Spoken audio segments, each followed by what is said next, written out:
Joining us now, NBC News correspondent Vaughn Hilliard and NBC News political and national correspondent Jacob Soboroff. So, Jacob, we talked so much about what Donald Trump looked like last night and what that could mean for a change in his rhetoric and his tone.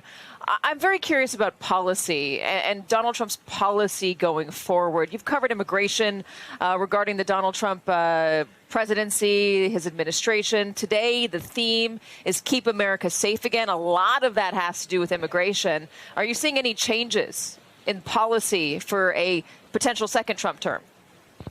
We'll certainly, Katie, be looking very closely for that tonight. And I do have to say, just with regard to last night, we'll talk a lot about policy in the next couple of days, but it was spectacular to be in here and see the former president in the wake of that assassination attempt. If but for the grace of God, things would have been different. We could have been in a very different position. And I think that was reflected in the mood and the sentiment here.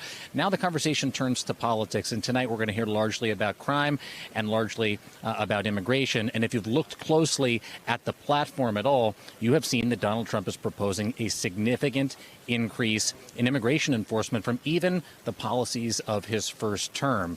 The largest deportation force in American history is one of the party platforms. It calls back to the Eisenhower administration, an operation in 1954 that deported upwards of 1 million people, a name so racist, quite frankly, I cannot say it on the air.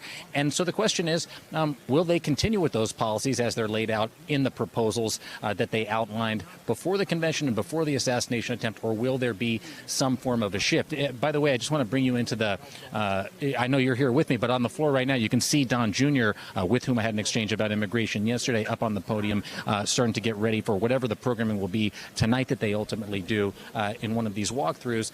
And again, I think it's unavoidable. Donald Trump put forward some of the harshest immigration policies. And to be sure, Democrats and Republicans both have had bipartisan, punitive, deterrence-based immigration policies for decades. But Donald Trump took it to a level that no one had ever seen before, notably with the family separation policy. So I'll be looking very closely tonight to see what those policies are that are brought forward here from the stage in Milwaukee, and if they are as they've been laid out already before the convention. Such a good point. Vaughn Hilliard, in talking about who's been appearing on stage so far today, they're doing walkthroughs. We've already seen Ron DeSantis. We do know that Nikki Haley is going to be speaking later tonight as the campaign and the party expects to project a sense of unity. What can you tell us about that? Right. I think that the part about Nikki Haley is what we anticipate to be just about a 6-minute speech. She will be following Florida Governor Ron DeSantis, is the extent to which she opens up some of the ideological differences between her and the man, her former boss, who she ran against. Of course, she served as the UN ambassador, and she, well, on the debate stage in the Republican primary process, she contrasted herself alongside the likes of Mike Pence with that of Vivek Ramaswamy and Donald Trump. When it comes to the U.S.'s posture towards not only Ukraine and the extent to which U.S. should continue to provide aid against Russian aggression, but I think that even is heightened by that decision yesterday of J.D. Vance, who has been one of the frontline senators to make the case that the Republican Party is much more of an isolationist party as opposed to one that is hawkish in terms of the U.S.'s role overseas. And so I think when you're looking at J.D. Vance and the fact that she'll be taking that stage and have the platform with, frankly, a good number of Republicans that very well maintain the same position as her, it'll be the question as to what extent does she use the microphone and the podium to continue to cast some of a minority position here within the Republican Party, and what a second Trump administration could, if the Ukraine war continues, what the U.S. policy should be toward continuing to back Ukraine's defense efforts. I think that is going to be the open question mark that I'm watching for here this evening from her. What do we know about Nikki Haley's invitation? Because I had been reporting that it came after the shooting on Saturday, but that's not the case according to our latest. What can you tell us, Vaughn? Right. There are some discrepancies over exactly how that invite came and the extent to which Nikki Haley was accepting it quickly or not here. And so for Nikki Haley, of course, she made the decision. She is somebody that said that Donald Trump would have to win over her and her supporters in order to gain her support.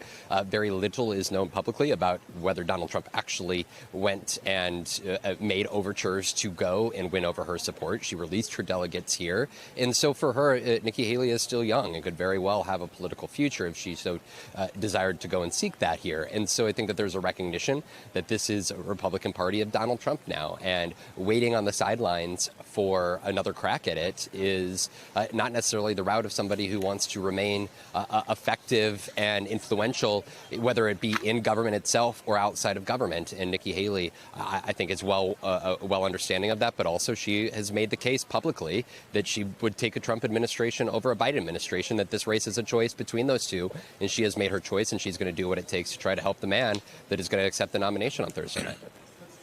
Jacob, one of the speakers tonight is a man named Tom Homan. He is the former ICE director. What does that signal? You know, interestingly, Katie, in a text exchange with Tom Homan I had earlier today, he told me that while immigration is the topic for this evening, he will be speaking tomorrow night, which to me really indicates the emphasis that the Trump campaign, the Trump Vance campaign, is going to be placing on immigration, not just tonight, which is scheduled, but over the course of the next several days. Tom Homan, very famously, was the acting ICE director during the family separation policy, according to the Pulitzer Prize-winning reporting of Caitlin Dickerson at The Atlantic. He was one of the founders, the founding fathers of the family separation policy. He has not disavowed the policy, nor, I might add, has former President Trump. He was asked by Caitlin Collins in the CNN town hall about that, and he has not yet said they won't bring it back. There's conversation amongst people in the immigration community that Homan could be a candidate for Department of Homeland Security Secretary, ultimately in a future Trump administration. But on the night where immigration will be front and center, perhaps the most famous speaker from the Trump administration on immigration won't be present. According to him, he'll be here on the stage tomorrow night. Hey there, MSNBC fans. I'm Luke Russert, and be sure to join me, Rachel Maddow, Jen Psaki, Lawrence O'Donnell, Steve Kornacki, Joy Reid, and many more September 7th in Brooklyn, MSNBC Live Democracy 2024. Click on the link for ticket information. We will see you there.